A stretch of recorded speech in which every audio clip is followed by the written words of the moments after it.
Hello dear student, આજનો આપણો વિષય છે વિજ્ઞાન ધોરણ 7 પાઠ 14 વિદ્યુત પ્રવાહ અને તેની અસરો। આ પાઠમાં તમારે વિદ્યુત પ્રવાહ વિશે તો તમે ધોરણ 6 માં અભ્યાસ કરી આવ્યા છો, બરાબર, પણ એની કઈ કઈ અસરો જોવા મળે છે તેના વિશે અભ્યાસ કરવાનો છે।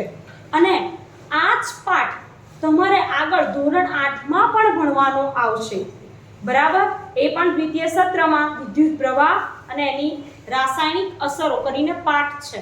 તો તમને ધોરણ 6 માં વિદ્યુત અને પરિપથ વિશે શીખ્યા હશો એ યાદ હશે, અને ધોરણ 7 માં આ પાઠ ભણશો પછી તમને 8મા ધોરણમાં પાઠ ભણવાની ખૂબ જ મજા આવશે, કારણ કે તમને થોડીક જાણકારી હશે, સમજણ પડે છે। તો પાઠ્યપુસ્તક જોડે રાખજો, નોટબુક જોડે રાખજો, જેથી હું કંઈ લખાવું કે સમજાવું તમે સમજી શકો, લખી શકો। તો બધાનું ધ્યાન પાઠ્યપુસ્તકમાં। વિદ્યુત પ્રવાહ અને તેની અસર। હવે જુઓ, તમે વિદ્યુત વિશે થોડું ઘણું જાણો છો કે વિદ્યુત એટલે શું। તો આપણે ઘરમાં કોઈ પણ ઇલેક્ટ્રોનિક સાધન હોય છે, એ ઇલેક્ટ્રોનિક સાધન શેનાથી ચાલે છે? વિદ્યુતથી ચાલે છે। હવે અહીંયા વાત છે વિદ્યુત પ્રવાહ એટલે શું? તો જે વિદ્યુત વહે છે, બરાબર, એને કહેવાય વિદ્યુત પ્રવાહ।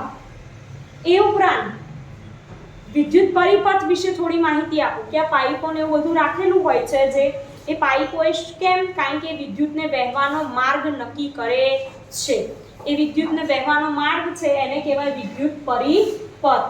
તો તમે વિદ્યુત સુવાહક અવાહક પદાર્થો વિશે પણ શીખ્યા હશો કે જેમાં વિદ્યુતનું વહન થાય એ કેવા કહેવાય? સુવાહક, અને જેમાં વિદ્યુતનું વહન ના થાય એ કેવા કહેવાય? અવાહક। હવે અહીંયા વાત કરીએ આપણે પાઠમાં, તો તમારે અસરો શીખવાની છે। એ ઘટકો આપણે વાપરીએ છીએ ધોરણ 6 માં મેં તમને બલ્બ, વિદ્યુત કોષ, વિદ્યુત પરિપથ, એની નામ નિર્દેશન વાળી આકૃતિ દોરાવી હતી, જો તમને યાદ હોય તો એવી જ રીતે અહીંયા પણ આપણે વિદ્યુત કોષ, બલ્બ, પછી આપણે જાણીએ છીએ વિદ્યુત સ્વિચનો ઉપયોગ કરીએ, તો એની સંજ્ઞાઓ આપણે શીખવાની છે। આકૃતિ તમે 6ઠ્ઠા ધોરણમાં શીખીને આવ્યા, અહીંયા સંજ્ઞા શીખવાની છે। તો ચાલો આપણે જોઈએ કે ધોરણ 6 માં 12મા પ્રકરણમાં એક રમત સૂચવેલી છે, તમારો હાથ કેટલો સ્થિર રહે છે। આ રમત રમવાનો પ્રયત્ન તમે જરૂરથી કર્યો હશે, ખરું ને? જો આ પ્રયત્ન કર્યો ન હોય તો અત્યારે તે જરૂરથી કરી શકો છો। બુજો તથા પહેલીએ બંને ધોરણ 6 ની આ રમત વિદ્યુત પરિપથનું જોડાણ કરીને ગોઠવી હતી। તેમના મિત્રો અને કુટુંબીજનો સાથે આ રમત રમવામાં ખૂબ આનંદ આવ્યો હતો, અને એટલી બધી મજા પડી કે દૂરના શહેરમાં રહેતા પિતરાએ ભાઈ બહેનને આ રમત રમવાનું સૂચન નક્કી કર્યું। આથી પહેલીએ જુદા જુદા વિદ્યુતના ઘટકો કેવી રીતે જોડાયેલા છે તેનું સ્પષ્ટ ચિત્ર બનાવ્યું। તમે આકૃતિ જુઓ, કઈ 14.1 બે ખિલ્લી દેખાય છે, ખિલ્લી સાથે તાર, પછી ખિલ્લી એક બાજુ ખિલ્લીથી શું જોડાયેલો છે? વિદ્યુત કોષ, સેલ। એક તારથી વિદ્યુત કોષને બે ધ્રુવ હોય, ધન ધ્રુવ અને ઋણ ધ્રુવ, પ્લસ અને માઇનસની સાઇન હોય છે વિદ્યુત કોષમાં, ખબર છે કે નથી ખબર? હા, તો એ હવે નીચેના ભાગથી બીજો માઇનસ સાથે વાયર જોડ્યો છે, વાયરની સાથે શું જોડી છે? Safety pin. એ સેફ્ટી પિન છે સ્વિચ તરીકે કાર્ય કરે, બરાબર ને? સ્વિચ ઓન હોય તો પરિપથમાં વિદ્યુત પ્રવાહનું વહન થાય અને બલ્બ પ્રકાશિત થાય। જો સ્વિચ ઓફ હોય, પરિપથમાં એક પણ વાયર ખુલ્લો હોય, પરિપથ પૂરો ના થતો હોય તો બલ્બ પ્રકાશિત થતો નથી। આવું તમે ધોરણ 6 માં શીખીને આવ્યા છો, એ જ માહિતી અહીંયા છે।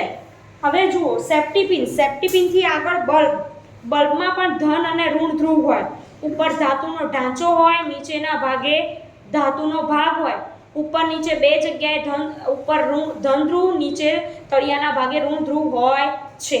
તો અહીંયા જોડાણ કર્યા છે વાયરનું, અને વાયર સાથે શું મૂકી છે? ખિલ્લી। હવે ખિલ્લી એ કેવી બને, શેની બનેલી છે? લોખંડની। અને સોરી, ચાવી જોડી છે, ખિલ્લી નહીં, શું જોડ્યું છે? ચાવી। તો ચાવી શેની બનેલી છે? લોખંડની। હવે તમને ખબર પડે છે કે આ પરિપથ પૂરો થયો કે અપૂર્ણ છે?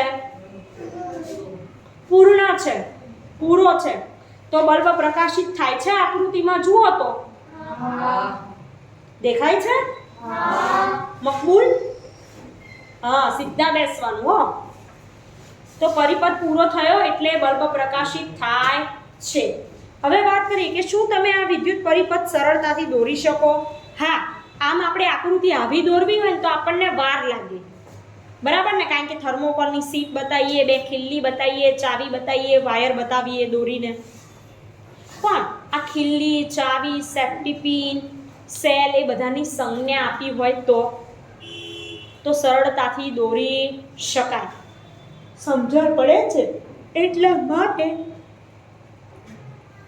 વિદ્યુત ઘટકોની સંજ્ઞાઓની શોધ થઈ કે સામાન્ય વ્યવહારમાં વપરાતા કેટલાક વિદ્યુતના ઘટકોને સંજ્ઞા વડે દર્શાવી શકાય છે. 14.1માં આવા કેટલાક વિદ્યુત ઘટકો અને તેમની સંજ્ઞાઓ દર્શાવેલ છે. વિદ્યુતીય ઘટકોના આનાથી જુદા સંકેતો તમને બીજા જુદા જુદા પુસ્તકમાં જોવા મળી શકે. એટલે કે આ સિવાય તમે સાયન્સ લો, બરાબર, 12 સાયન્સ, 11 સાયન્સ, પછી કોલેજમાં જાઓ, એમાં તમે ફિઝિક્સ સબ્જેક્ટ રાખો તો એમાં પણ હાઈ લેવલ બીજા પુસ્તકો હોય, હાઈ લેવલનું ભણવાનું હોય તો એમાં આવી રીતે બીજી સંજ્ઞાઓ પણ તમે જોઈ શકો છો. પણ અત્યારે તમારે આટલું જ જાણકારી મેળવવાની, તો તમને આટલી જ સંજ્ઞા આપી છે શીખવા માટે, તો આ તમારે તૈયાર કરવાની છે, બરાબર? 9મા 10મામાં પણ કામમાં આવશે. 8મા ધોરણમાં તો આવશે, પણ જોડે 9મા અને 10મા ધોરણમાં પણ કામમાં આવશે. તો આપણે આગળ જોઈએ કે આ સંજ્ઞાને ધ્યાનથી જુઓ. વિદ્યુત કોષની સંજ્ઞામાં એક પાતળી તથા લાંબી રેખાને સમાંતર એક બીજી ટૂંકી અને જાડી રેખા છે. હવે પહેલી સંજ્ઞા જુઓ, વિદ્યુત કોષ. દેખાય છે? હવે વિદ્યુત કોષ દોરવા માટે શું કર્યું? તો એક પાતળી અને લાંબી લાઈન, બાજુમાં ટૂંકી અને કેવી છે? જાડી લાઈન. પાતળી લાઈન છે ત્યાં કેવી નિશાની છે? પ્લસની. જાડી લાઈન છે ત્યાં કેવી છે? માઇનસની. બરાબર? હવે જો વિદ્યુત કોષને ધન ધ્રુવ, ઋણ ધ્રુવ એમ બે ધ્રુવો હોય છે. મેં તમને વાત કરી, ધ્રુવને ઇંગ્લિશમાં ટર્મિનલ પણ કહેવાય છે, બરાબર? યાદ રાખજો. હવે વિદ્યુત કળ માટેની જોડાણની અવસ્થા ઓન અને ઓફ, એની માટે જુદી જુદી સંજ્ઞા આપી છે કે જ્યારે સ્વિચ ઓન હોય ત્યારે કેવી સંજ્ઞા, ઓફ હોય ત્યારે કેવી. તો જુઓ, ઓન એટલે પરિપથ કેવો? પૂર્ણ. એટલે સ્વિચ કેવી? જોડાયેલી છે. જુઓ, 2 ટપકાવાળી આકૃતિ દેખાય છે. અને જ્યારે વિદ્યુત કળ ખુલ્લી હોય, ઓફ સ્થિતિમાં હોય તો પરિપથ કેવો બની જાય? છૂટો. વાયરો જોડેલા હોય નહીં. તો જો સ્વિચ ખુલ્લી દેખાય છે તમને આકૃતિમાં. પછી બેટરીની સંજ્ઞા આપી છે અને નીચે જોડાણ તારની પણ સંજ્ઞા આપી છે. તો આવી બધી સંજ્ઞાઓ આપણે દોરવાની છે. હું તમને સંજ્ઞાઓ દોરાવું છું, તમારે મારી સાથે અવાજ કર્યા વગર પેન્સિલના ઉપયોગથી આ સંજ્ઞાઓ દોરવાની છે. વિદ્યુત ઘટકો અને તેની સંજ્ઞા.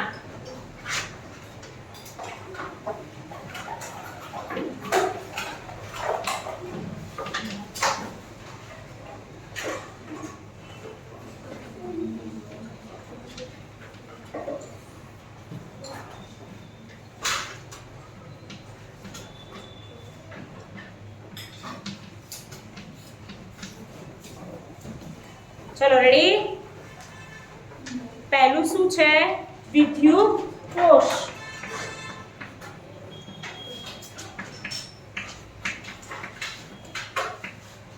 વિદ્યુત કોષ માટે આકૃતિમાં આપેલું છે.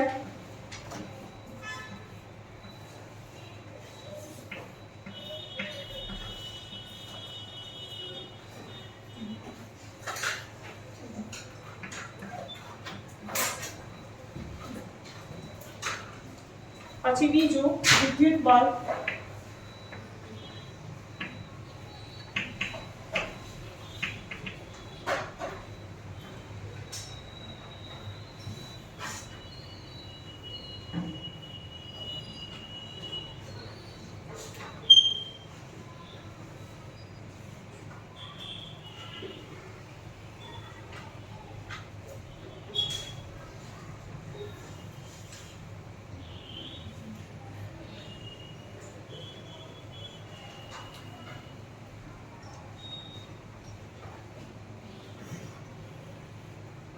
બરાબર, આવી રીતે વિદ્યુત બલ્બની સંજ્ઞા દોરવાની. આખો બલ્બ ના દોરવો પડે, એની સંજ્ઞા જ ફક્ત કામ આવે. ત્રીજું જુઓ, વિદ્યુત કળ જોડાણમાં.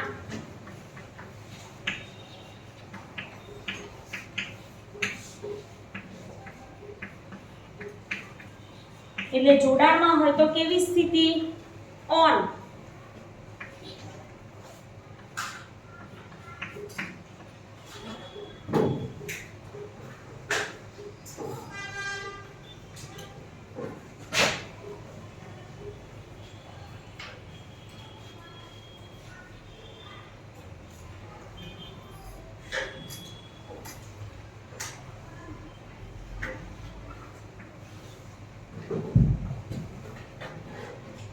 દોરી બધાએ આકૃતિ.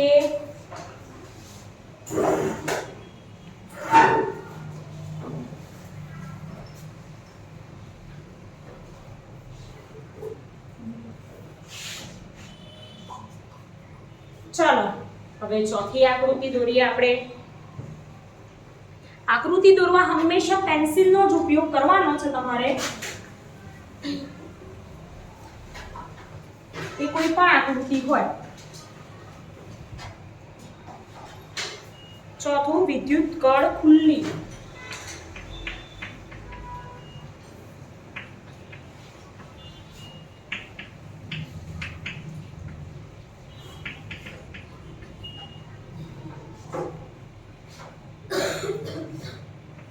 એટલે કે ઓફ.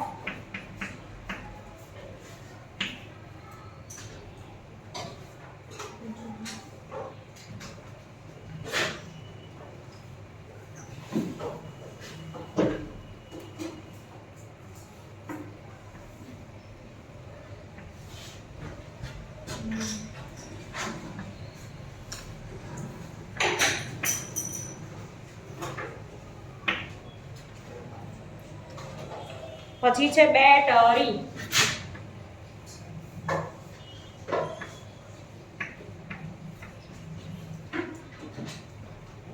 હવે બેટરીની વાત છે તો આપણે દોરીશું આકૃતિ સંજ્ઞાની.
આ છે જોડાણતા.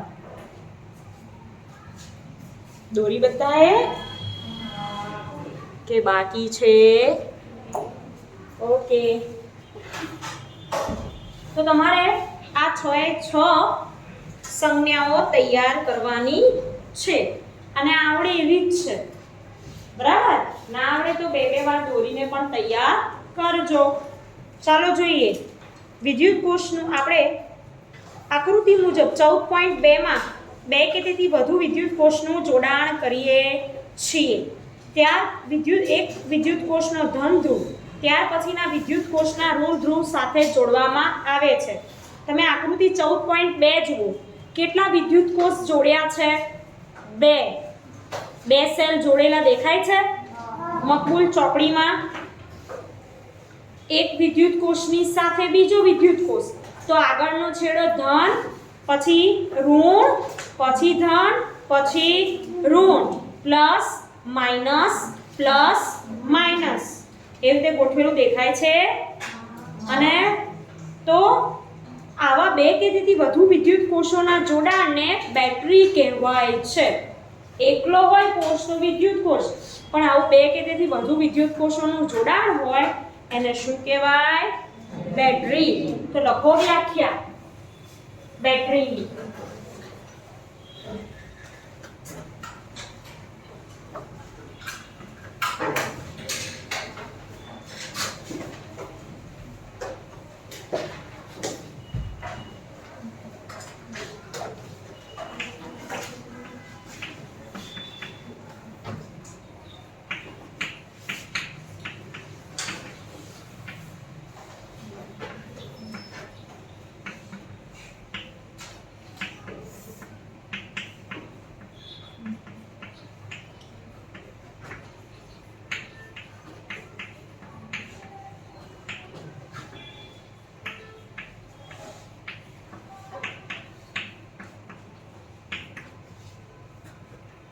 બે કે તેથી વધુ વિદ્યુત કોષોના જોડાણને બેટરી કહે છે. ઓકે, હવે અહીંયા ધ્યાન આપો કે ટોર્ચ, ટ્રાન્ઝિસ્ટર, રેડિયો, રમકડા, ટીવીનું રિમોટ કંટ્રોલ જેવા વિદ્યુત ઉપકરણોમાં વિદ્યુત કોષ વપરાય છે. ઘણા ઉપકરણો એવા હોય કે જેમાં 14.2 દર્શાવ્યા મુજબ વિદ્યુત કોષોને હંમેશા એકની પાછળ એક ગોઠવવામાં આવતા નથી, અને ઘણા ઉપકરણો એવા હોય કે જેમાં આવી રીતે એકની પાછળ એક એમ સેલ ગોઠવવામાં આવતા હોય. જેમ આપણા ઘરમાં ટોર્ચ હોય તો ટોર્ચમાં 2 સેલ લાગતા હોય, તો 2 સેલ કેવી રીતે ગોઠવવામાં આવે? આવી રીતે. બરાબર? આગળ પાછળ. હવે આગળ જોઈએ તો જો કોઈ વિદ્યુત ઉપકરણના વિદ્યુત કોષને ખાનાને ધ્યાનથી નિહાળો તો વિદ્યુત કોષના ધન ધ્રુવને ત્યાર પછી ગોઠવેલા બીજા વિદ્યુત કોષના ઋણ ધ્રુવ સાથે જાડા તાર કે ધાતુની પટ્ટી વડે જોડેલો હોય છે. બેટરીના ખાનામાં વિદ્યુત કોષોને સાચી રીતે ગોઠવવા માટે મદદ થાય તે માટે પ્લસ માઇનસ સંજ્ઞાઓનો નિર્દેશ ત્યાં કરેલો જ હોય છે. આપણે કોઈ રિમોટ કંટ્રોલ વાળી ગાડી કેવું લાવ્યા હોય ને એનું રિમોટ હોય ને, તો એ ખાનામાં જ્યાં રિમોટ સેલ ગોઠવવાના હોય ત્યાં પણ પ્લસ માઇનસની સાઇન આપેલી હોય છે. તમે ધ્યાનથી જોજો, રિમોટ હોય ને તો એમાંય આપેલું હોય છે. ખબર તમને? જોજો, ના જોયું હોય તો. તો હવે ફેરવો પેજ પાછળ.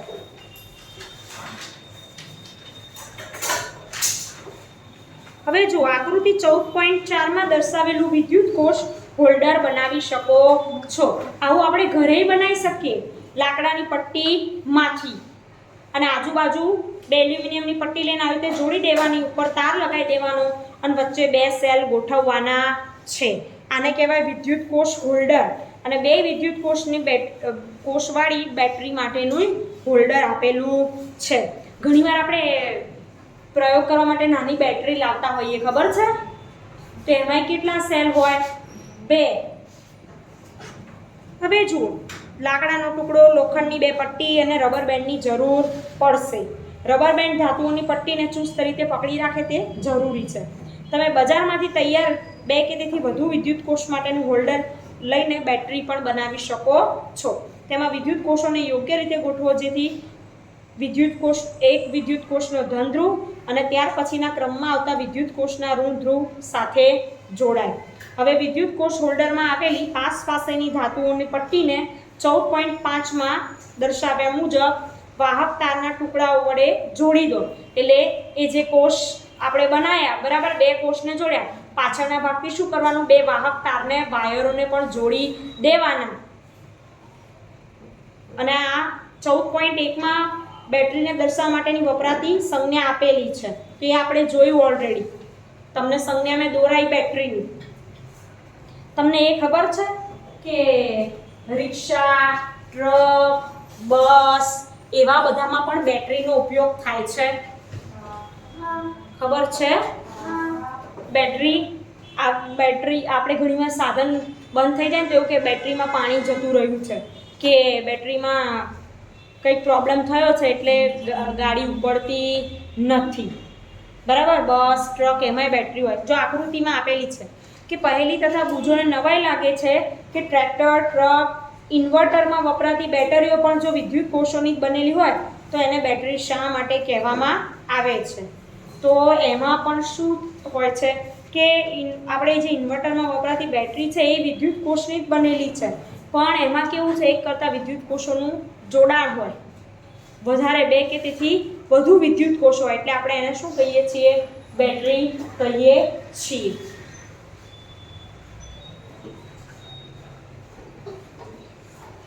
હવે જુઓ, વિદ્યુત પરિપથ વિશે તમે શીખી ગયા છો, બરાબર ને? વિદ્યુત પરિપથમાં શું હોય છે?